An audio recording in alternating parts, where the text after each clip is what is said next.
En ce moment, je suis en train d'enregistrer. Oh, Donc, je voulais d'abord te demander ton nom parce que j'ai pas eu l'opportunité de te demander ton nom. Ok, je m'appelle Christopher Hollens. Christophe? Non? Christophe. Oui. Christopher en anglais, mais en français on peut dire Christophe. Ouais. C'est plus facile. D'accord. Et tu as passé 2 ans en Suisse? 2 ans en Suisse, en France et en Luxembourg, tout ensemble. Ah d'accord, donc tu as eu l'opportunité de comparer les 3 pays? Un petit peu. Le Luxembourg et la Suisse plutôt que la France, je dirais. Ah d'accord, tu as passé peut-être qu'un mois en France? 4 mois et demi, mais juste dans une ville. Dans une seule ville, laquelle? La Chambéry, en Savoie. Ah, c'est bien ça, c'est plutôt la campagne? Oui, j'étais plutôt dans la ville même, mais beaucoup de personnes qui habitent là sont plutôt des gens qui aiment la nature, quoi. Il y avait beaucoup de randonnées à faire. Ah oui, d'accord, c'est pas vraiment une grande ville. Ben non, pas du tout. Est-ce que les gens étaient gentils? C'était bien? Oui. Ils étaient ouverts à t'écouter, je pense, oui. Oui, oui. Tu connaissais déjà bien le français, c'est ça? Bon, quand j'étais à Chambéry, oui, je connaissais bien le français. J'ai dû apprendre la plupart quand j'étais là en Suisse. D'accord. Et au début, c'était difficile. Mais après, oui, les gens étaient ouverts à parler, à discuter. D'accord. Est-ce que la Suisse, étant donné qu'en Suisse, ils parlent 3 langues, est-ce que tu pouvais quand même communiquer avec eux en français? Quel est le pourcentage de gens qui comprenaient le français? Oh, ça dépend. La ville là où j'étais plutôt dans les petites villes, en Suisse même. Oui. Et là, la plupart comprenaient le français au moins. Oui. Dans les plus grandes villes, je sais à Genève, il y a une grande population de gens qui parlent le portugais. Le portugais? Le portugais, pardon, ou l'espagnol. Oui. Beaucoup de gens qui viennent des Sud-Américains, en fait. Ah bon? Oui. En Suisse? En Suisse, Je croyais que c'était surtout qu'ils parlaient l'italien et l'allemand. Oui, alors il y a les 4 langues de la Suisse. En fait, il y a 4 langues. Il y a 4. Il y a le français, l'allemand, l'italien et une autre langue qui s'appelle le romanche. Oui. Ça, c'est pas beaucoup de gens parlent cette langue-là. Ah d'accord. Peut-être 50 000, j'ai entendu personne. Mais parmi ces 3 grandes langues, la plupart de la Suisse parle allemand, en fait. Moi, je n'étais que dans les parties qui parlent suisse. Et aussi, vers le sud, il y a des gens qui parlent l'italien. Moi, j'étais dans une ville qui s'appelle Sion. C'est dans le canton de Valais. Et là, il y avait quelques personnes qui parlaient l'italien. Pour la plupart, c'était le français. Les gens comprenaient le français pour la plupart quand j'ai dit.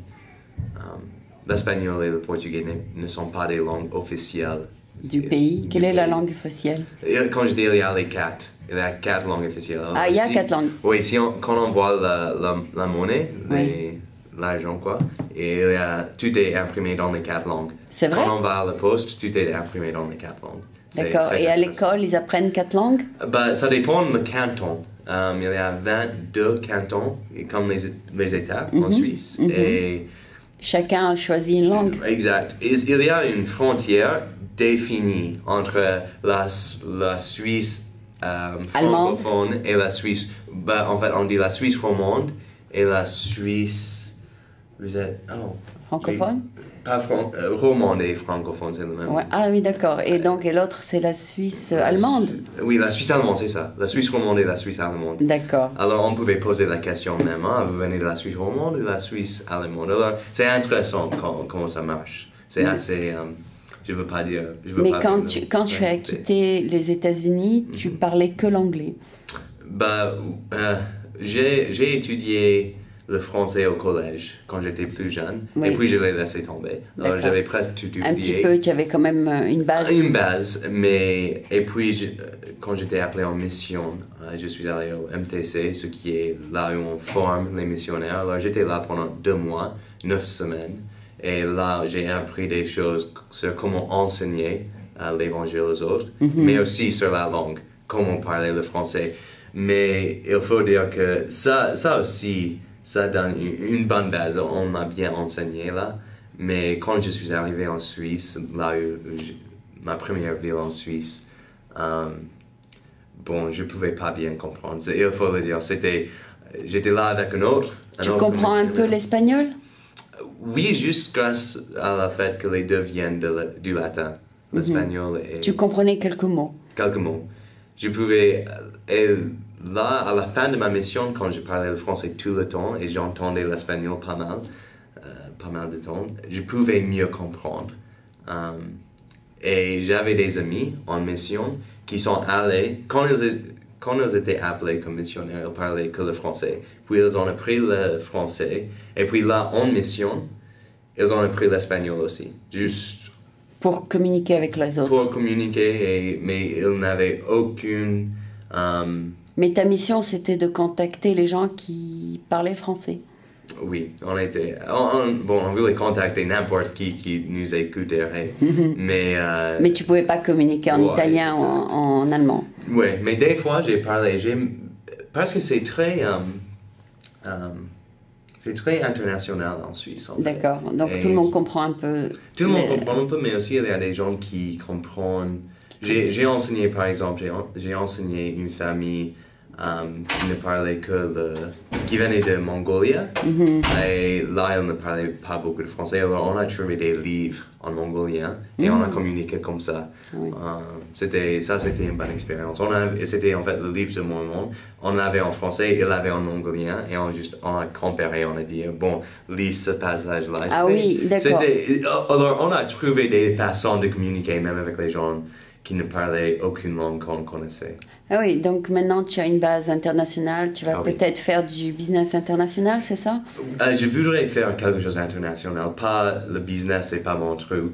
Peut-être, on verra. Mais je vais sûrement faire quelque chose d'international. J'aime trop la France, la Suisse, le Luxembourg et juste, quand j'ai rencontré des gens de presque partout.